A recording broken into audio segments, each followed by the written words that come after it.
तो high class कैसे हैं? आई होप आप सब लोग बहुत अच्छे होंगे। एग्जाम की तैयारी आप सभी लोगों को अच्छे से हो रही होगी। और यहाँ देख लीजिए कि हम ज्योग्राफी के चैप्टर जो है उसमें जल संसाधन के टॉपिक्स लेकर के आए हैं। जल संसाधन क्या है, अर्थात पृथ्वी पर जल कितने परसेंट पाए जाते हैं, उस जल पाया कहाँ कहाँ जाता है, अर्थात जलों का वर्गीकरण किया गया है कि पृथ्वी पर जो जल है वो कहाँ कहाँ पाए जाते हैं।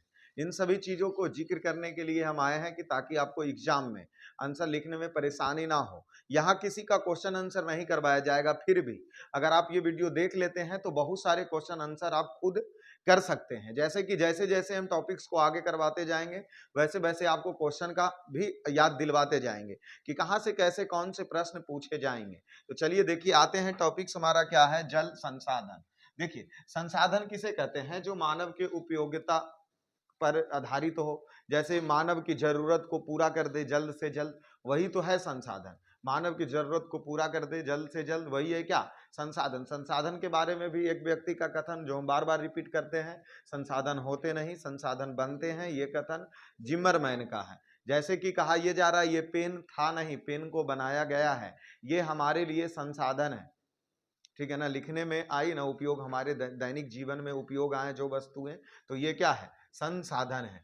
जैसे उसी प्रकार यहाँ हम देखेंगे, सिर्फ जिक्र करेंगे यहाँ जल के बारे में, ना कि किसी और चीज के बारे में। जैसे मिट्टी के बारे में हमने पिछले क्लास में जिक्र किया था, यहाँ सिर्फ जल के बारे में जिक्र करेंगे। तो देखिए जल के बारे में देखिए सर, सबसे पहला पॉइंट हम ये कहेंगे कि पृथ्वी पर अर्थात पूरे विश्व में, तो विश्व के कुल जल का आयतन 96.5% जल है, अर्थात पूरे पृथ्वी पर 96.5% क्या है? जल है। ये प्रश्न यहाँ ऐसे मत याद रखना कि सर एक बात हम और पढ़े थे कि पूरे पृथ्वी पर 3/4 भाग में जल है। अब यहाँ हम पढ़ रहे हैं कि विश्व के कुल जल आयतन का 96.5% जल जो महासागर में पाई जाती है। कुल जल कहाँ पाई जाती है? जैसे इस टॉपिक्स से समझने से पहले हम ये समझ लें कि ये पूरे पृथ्वी है, ये पूरे क्या है? पृथ्वी है। इस पृथ्वी के 3/4 भाग, इस पृथ्वी के 3/4 भाग में सिर्फ जल है। 3/4 भाग में सिर्फ क्या है? जल है पूरे पृथ्वी का, ठीक है। और इसके मात्र 1/4 भाग में ही स्थल है, 1/4 भाग में ही स्थल है। और इसी स्थल पर पहाड़, पठार, नदी वगैरह सब है। अब मनुष्य लोग भी, जो पृथ्वी स्थल है जो यही 1/4 भाग में है, बाकी 3/4 भाग में क्या है? जल है। देखिए पृथ्वी के निर्माण के बारे में आप सब लोग अगर कहानी सुने होंगे तो बहुत अच्छा है, अगर नहीं सुने हैं तो बस 1 मिनट का समय दीजिए, हम बतला देते हैं। जैसे देखिए पृथ्वी के निर्माण से पहले जो पृथ्वी में अगर हम सब चले जाएं 700 करोड़ वर्ष पहले से ही पृथ्वी में बार बार विस्फोट होते आया है। और विस्फोट होने के बाद पृथ्वी यूं ही एक आग का गोला था, एक तरीके से समझ सकते हैं आग का गोला। तो पृथ्वी पूरा ही आग का गोला था, और वही आग के गोला ठंड होते होते ठंड भी हुआ, कई बार इसमें फिर से पुनः विस्फोट हुआ, पुनः विस्फोट होने के बाद ही पृथ्वी ठंड हुई। इस पृथ्वी पर पहले मनुष्य, जल से पहले सब मतलब जल, उसके बाद डायनासोर का निर्माण, डायनासोर का आवास बना। और डायनासोर जब था उस समय भी पृथ्वी पर ब्लास्ट हुई, उल्का पिंड हुआ। तो पृथ्वी पर यह प्रक्रिया जो हम आपको 700 करोड़ वर्ष पहले से कहानियां जो सुना रहे हैं, ये कहानियां लगातार चलती हुई आई है। और पृथ्वी पर जब आग का गोला था तो ठंड होने के बाद सिर्फ पृथ्वी पर पूरे में पानी ही पानी बचा, और वही जल जम जाने के कारण पूरे पृथ्वी पर बर्फ ही बर्फ था। लेकिन वायुमंडलीय पर्यावरण संतुलन में जब आया तो वह बर्फ पिघला, और बर्फ पिघलने के बाद जो बहुत सारे स्थल भाग बनी, वही 1/4 पर आज स्थल मौजूद है, बाकी के 3/4 भाग में जल है। इस 3/4 भाग में जो जल है बाबू, वो पानी मत समझ लेना, क्योंकि ये जो जल है वो बर्फ भी बना हुआ है, ऐसा नहीं। अगर ये पूरे बर्फ, पृथ्वी पर का पूरा बर्फ अगर पिघल जाए तो चंद सेकंड में जितने भी स्थल भाग हैं वो सभी लीन हो जाएंगे, जलमग्न हो जाएंगे जल से, इसमें कोई संदेह नहीं है। लेकिन जो 3/4 भाग है जल, उस जल में बर्फ बना हुआ है, और ये बर्फ पिघलेगा तभी जब वायुमंडल प्रदूषित होंगे। वायुमंडल प्रदूषित होने के कारण टेम्परेचर बढ़ेगी पृथ्वी की, और वो टेम्परेचर बढ़ने के कारण बर्फ पिघलना शुरू होगा और पृथ्वी विनाश की कगार पर पहुंचना भी शुरू होगा। ठीक है, तो अभी हम यहां जल संसाधन के बारे में जिक्र करेंगे। तो जल संसाधन में हमने क्या पढ़ा कि सर पृथ्वी पर 3/4 भाग में जल है, ये बहुत अच्छा। ठीक है, अब आते हैं यहां, देखिए यहां पॉइंट्स हम क्या पढ़ रहे हैं, विश्व के कुल जल आयतन का 96.5%, 96.5% जल है जो महासागर में पाया जाता है। अर्थात जितना जल है उसका 96.5% जल महासागर में पाई जाएगी। सबसे ऑब्जेक्टिव प्रश्न यही बनते हैं कि कुल जल के, विश्व की कुल जल के आयतन का कै परसेंट जल महासागर में पाई जाती है, तो 96.5% जल महासागर में पाई जाती है। और ये 96.5% का मात्र 2.5% जल ही अलवणीय जल है। 2.5% जल ही अलवणीय है। कहने का मतलब कि ये जल पीने योग्य है, नमक की मात्राएं इसमें नहीं है। कैसा जल? अलवणीय, अलवणीय। यहां से पॉइंट्स, दो पॉइंट्स क्लियर हो गया कि विश्व के कुल जल का कितना परसेंट महासागर में जल है, 96.5%। उनमें से कितना परसेंट जल पीने योग्य है, तो 2.5%। तो ये महासागर रहा और ये जल जो पीने योग्य रहा, 2.5% जल पीने योग्य रहा। दो ऑब्जेक्टिव प्रश्न यहां क्या हो चुके हैं, क्लियर हो चुके। अब बढ़ते हैं सर और आगे जल के बारे में हम क्या जानते हैं। तो देखिए और आगे जल के बारे में क्या जानते हैं, तो सबसे पहला पॉइंट यही जानेंगे कि जल एक नवीकरणीय संसाधन है। जल एक नवीकरणीय संसाधन है, अर्थात नवीकरणीय और अनवीकरणीय संसाधन हम आपको पढ़ाए हैं। ठीक है, संसाधन जब शुरू हुआ था उसी क्लास में, फिर भी जिक्र कर देते हैं। अनवीकरणीय का मतलब यह होता है कि वैसे संसाधन जिसका एक बार उपयोग या प्रयोग कर लेने के बाद वह समाप्त हो जाए, उसे अनवीकरणीय संसाधन कहेंगे। लेकिन नवीकरणीय संसाधन कहेंगे कि वैसे संसाधन जिन्हें हम पुनः दोबारा से उपयोग कर सके, प्रयोग कर सके, उसे नवीकरणीय संसाधन कहते हैं। जैसे जल, जल में हम सब मान लो कि महासागर चापाकल चलाएं, जल निकाल लिए, उससे नहा लिए, नहाने के बाद वो पानी बह गया, बहने के बाद नाला में चला गया, नाला के बाद तालाब में चल गया। अब तालाब में से सीडी फीटर लगाएं, खेत पटाने में उपयोग कर लिए। वही जल जब खेत पटाने में उपयोग किए तो वही जल बाष्प बन के वायुमंडल में चला गया, कुछ जल भूमि के नीचे चला गया, जो भूमि के नीचे चला गया उसको फिर से चापाकल से बाहर निकालें, जो जल ऊपर चला गया वो फिर से बारिश बन के गिरा। क्या जल का पुनः चक्रण नहीं कर रहे हैं, बार बार उपयोग नहीं कर रहे हैं जल का। इसलिए जल एक कैसा संसाधन है, जल एक नवीकरणीय संसाधन है। यहां भी एक ऑब्जेक्टिव बन गया कि जल एक कैसा संसाधन है, जल एक नवीकरणीय संसाधन है। देख लीजिए सर, जल एक नवीकरणीय संसाधन है, फिर भी विश्व के अनेक देश आज जल के प्यासे हैं। यह देख लीजिए, बेचारा छोटका बाबू टमाटर लाल, नल से पानी नहीं गिर रहा है, और एक हम सबके यहाँ की जो बहा रहे हैं पानी ऐसे ही नाला में। तो बहुत सारे देश हैं जहां देखिए नल खोल करके एक एक बूंद का महत्व समझ रहा, आ जाओ भाई डायरेक्ट आ जाओ, मुंह में आ जाओ, एने उन्ने मत कहीं गिरे। ठीक है ना, तो बचपन में ऐसे नहीं हम सब पीते हैं, लटक गए, नहीं पिया है तुम सब रे पानी, चपकल तपकल में लटक के झुल्लल है, नहीं चल रहा तैयो। तो यही देखो, तो यही चीज कह रहा है, ये विकट समस्या है, पेय जल की विकट समस्या है। ठीक है ना, अनेकों देश आज भी जल के प्यासे हैं, जबकि जल एक नवीकरणीय संसाधन है फिर भी। अब इधर देख लीजिए, संकट इसको कहते हैं। ये भूमि नजर आ रहा है ना आपको, यहाँ फसल होने वाले भूमि बंजर नजर आ रहे हैं। लोग देखिए दूर दराज से लोग चल करके आ रहे हैं, कौन सी लेने, पानी। और यहाँ पानी देख लीजिए कैसे चापाकल से चलाया जा रहा, और पानी गिर कितना रहा, ये लीजिए, यही जल संकट है। बहुत सारे देश में जल के प्यासे हैं, नवीकरणीय संसाधन होने के बावजूद भी। इसलिए हम सब के पास अगर जल की मात्राएं ज्यादा है तो उसको सुरक्षित कीजिए, ना कि ज्यादा बर्बाद मत कीजिए। लेकिन अभी तो जलधल योजना बह रहा पानी, मतलब ऐसे तो हमें ये लग रहा है कि उतना पानी तो पहले सिंचाई करने के लिए खेती में जरूरत पड़ता होगा, और से 5 गुना ज्यादा पानी नाला में बह रहा, वो भी दिन भर में कई बार, 3 बार। भर के नाला जा रहा। सोचो तो ये जल का दुरुपयोग ही ना हम सब कर रहे हैं। खतरा खुद को बढ़ा रहे हैं ना, खतरा खुद का बढ़ रहा है, ठीक है ना। और बहुत सारे देश हैं जो जल के प्यासे हैं, उनसे समझिए कि जल के महत्व क्या है, ठीक है। तो चलिए, यहाँ नवीकरणीय संसाधन है, फिर भी विश्व के अनेकों देश जल के क्या है, प्यासे हैं।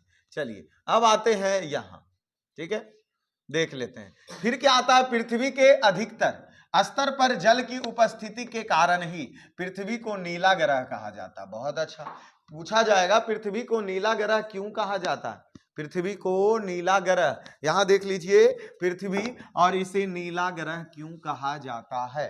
तो पृथ्वी पर जल की मात्रा अत्यधिक होने के कारण जब अंतरिक्ष से पृथ्वी को देखा जाता है तो इसका रंग कैसा दिखाई पड़ता है? नीला दिखाई पड़ता है। इसीलिए पृथ्वी को नीला ग्रह कहा, मतलब साफ शब्दों में कि पृथ्वी पर जल की मात्राएं ज्यादा है, जिसके कारण अंतरिक्ष से देखने पर पृथ्वी कैसा दिखाई देता है? नीला दिखाई देता है। जिसे इसी पृथ्वी को कौन ग्रह कहा जाता है? तो नीला ग्रह कहा। फिर पॉइंट्स आते हैं, पृथ्वी की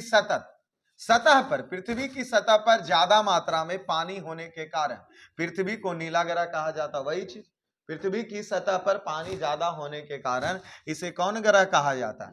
नीला ग्रह कहा जाता है। बहुत अच्छा, ये भी टॉपिक्स कंप्लीट हुआ। अब आते हैं सर जल स्रोत। जल स्रोत कहने का मतलब होता है जल की प्राप्ति हम कहां से करते हैं, या जल कहां कहां मौजूद है। तो यहां देखिए, जल स्रोत को विविध रूप में पाए जाते हैं। जल स्रोत विविध रूप में पाए जाते हैं। नंबर पहला, भूपृष्ठीय जल। दूसरा, भूमिगत जल। तीसरा, वायुमंडलीय जल। चौथा, महासागरीय जल। अर्थात कहने का मतलब, जो पृथ्वी के भूपृष्ठ के ऊपर पाया गया जल भूपृष्ठीय जल कहलाएगा। जैसे नदी का जल, तालाब का जल, झरने का जल या नाले का जल, ये सब सभी जल कहां मौजूद है? भूपृष्ठ पर, तो उसे हम सब भूपृष्ठीय जल कहेंगे। फिर आते हैं भूमिगत जल। जो चापाकल और समरसेबुल से जो पानी नीचे से खींच रहे थे, वो कौन जल कहलाएगा? भूमि के अंदर वाला जल को भूमिगत जल कहते हैं। फिर आएंगे वायुमंडलीय जल। जो जल बाष्पीकरण होकर के वाष्प बन के वायुमंडल में चला गया, उस जल को हम सब वायुमंडलीय जल कहेंगे। महासागरीय जल, जो जल महासागर में उपस्थित है, उसे हम सब महासागरीय जल कहेंगे। तो जल स्रोत के विविध रूपों में पाई जाती है। कितने रूप में? 4 रूप। एक भूपृष्ठ जल, दूसरा भूमिगत जल, तीसरा वायुमंडलीय जल, चौथा महासागरीय जल। ठीक है सर, यहां तक भी पॉइंट्स कंप्लीट हुआ, भूजल स्रोत। अब आते हैं नंबर पहला, भूपृष्ठीय जल किसे कहते हैं? ठीक है, तो भूपृष्ठ पर पाए जाने वाले जल भूपृष्ठीय या धरातलीय जल कहते हैं। कहने का मतलब, भूपृष्ठ पर जो भी जल पाया जाता है उसे भूपृष्ठीय जल या धरातलीय जल कहते हैं। जैसे नदी नाले का जो भी पानी है वो भूपृष्ठ, पृथ्वी के ऊपर है ना, तो वो भूपृष्ठीय जल कहलाएगा। झील तालाब का जल जो भूपृष्ठ के ऊपर है, इसीलिए भूपृष्ठीय जल कहलाएगा। तथा ताल तलैया का जो भी जल है वो भूपृष्ठ के ऊपर है, इसलिए भूपृष्ठीय जल कहलाएगा। सागर एवं महासागर इत्यादि का जल भूपृष्ठ के ऊपर है, इसीलिए इसको भूपृष्ठीय जल कहेंगे। और यह देख लीजिए, नदी बह रहा है तो पृथ्वी के ऊपर ही ना बह रहा है सर, तो ये भूपृष्ठीय जल हो गया। इधर देख लीजिए, झील और झरना जो गिर रहा है वो भूपृष्ठ के ऊपर ही है ना, इसीलिए उसको भूपृष्ठीय जल कहेंगे। ठीक है, अब इधर चले आते हैं, ये रहा महासागर का जल जो भूपृष्ठ पर ही है ना, इसलिए इसको भूपृष्ठीय जल कहेंगे। और ये रहा बड़का गो तालाब और पोखर, जरा में तो सब मछली मारता होगा, नहीं छपाक खेल करके, रे चल बड़का मछली। तो ये तालाब और नदी नाले जितने भी जल हैं वो कौन जल है? भूपृष्ठीय जल है। तो चलिए, भूपृष्ठीय जल कंप्लीट हुआ पहला। अब आते हैं क्या, दूसरा पॉइंट्स इसी में देख लेते हैं। कहां चले गए भाई साहब? भूपृष्ठीय जल ना, चलिए भूपृष्ठीय जल का ही पॉइंट सही है। जैसे देख लेते हैं, भूपृष्ठीय जल में एक बात कही जाती है कि भूपृष्ठ, भूमि के पृष्ठ पर जल आता कहां से है, तो इसका मूल स्रोत वर्षण है। वर्षण बोले तो वर्षा, वर्षा होगी तो भूपृष्ठ पर जल, यह देखिए वर्षा, आई ओवर स्मार्ट छाता, ठीक है। तो वर्षा, भूपृष्ठ पर जल का मुख्य स्रोत वर्षण है, क्योंकि वर्षा होगी तभी भूपृष्ठ पर जल आएंगे, ठीक है। अब वर्षण, वर्षण का लगभग जितना भी वर्षा होता है उसका 20%, उसका क्या परसेंट, 20% जल वाष्पित होकर वायुमंडल में चला जाता है, ठीक है। यहां देख लीजिए, ये वाष्पित होकर के, क्योंकि वर्षा इधर हुई, तालाब पोखर में पानी आया, ये पानी वाष्पित होकर कहां चला गया, ऊपर चला गया। तो क्या परसेंट जल, 20% जल कहां चला जाता है, वायुमंडल में।